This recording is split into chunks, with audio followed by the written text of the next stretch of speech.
بسم الله الرحمن الرحيم والنازعات غرقا والناشطات نشطا والسابحات سبحا فالسابقات سبقا فالمدبرات أمرا يوم ترجف الراجفة تتبعها الرادفة قلوب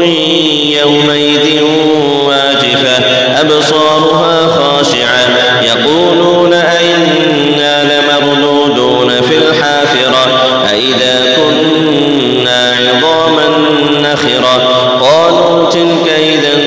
كرة خاسرة فإنما هي زجرة واحدة فإذا هم بالساهرة هل أتاك حديث موسى إذ ناداه ربه بالواد المقدس طوى اذهب إلى فرعون إنه طغى فقل هل لك إلى أن تزكى وأهديك إلى ربك فتخشى فأراه الآية الكبرى فكذب وعصى ثم أدبر يسعى فحشر فنادى فقال أنا ربكم الأعلى فأخذه الله نكال الآخرة والأولى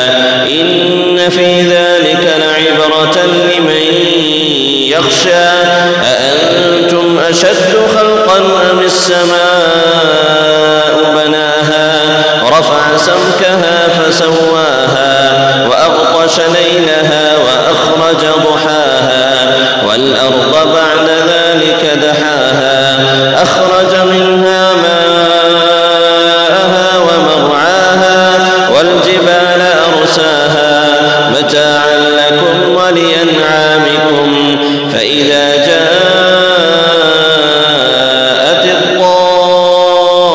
الطامة الكبرى يوم يتذكر الإنسان ما سعى وبرزت الجحيم لمن يرى فأما من طغى وآثر الحياة الدنيا فإن الجحيم هي المأوى وأما من خاف مقام ربه ونهى النفس عن الهوى فإن الجنة هي المأوى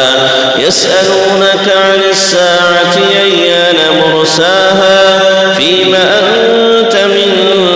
ذكراها إلى ربك منتهاها إنما أنت منذر من يخشاها كأنهم يوم يرونها لم يلبثوا إلا عشية